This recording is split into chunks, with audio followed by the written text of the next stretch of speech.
6:29 in the morning of October the 7th, 2023, that the attack began. A barrage of at least 4,300 rockets fired towards Israel.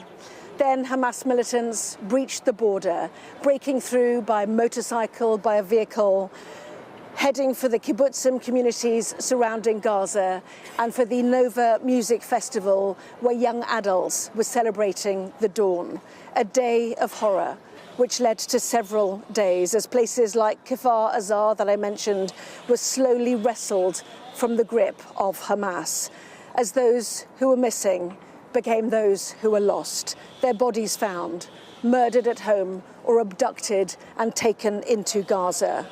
Around 250 who became the hostages held as days stretched to weeks and now to months. And Israel began to fight back its war aim to destroy Hamas and return the hostages back home. Bombardments from the air and from artillery before a ground incursion, families forced to move in their thousands across Gaza, many of them multiple times, aid cut off, hospitals destroyed. Nearly 47,000 reported to have perished, nearly every home damaged, only half the hospitals functioning. And protests around the world followed. This war, pausing today at this moment, has changed the Middle East. Hezbollah in Lebanon has lost its leadership, as has Hamas in Gaza. Iran and Israel have directly attacked each other.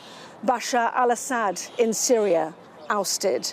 A war born from brutality with seismic consequences. And now a ceasefire longed for, and the start of the return of hostages, the start of a humanitarian surge in Gaza, the beginning of the end of this conflict.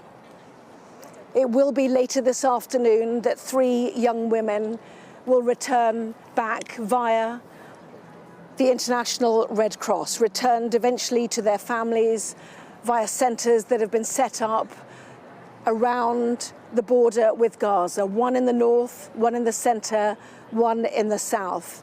They'll be handed over to the International Red Cross and then taken to those reception centres to assess their condition, and then on to one of 6 hospitals which have been ready here in Israel before meeting their families.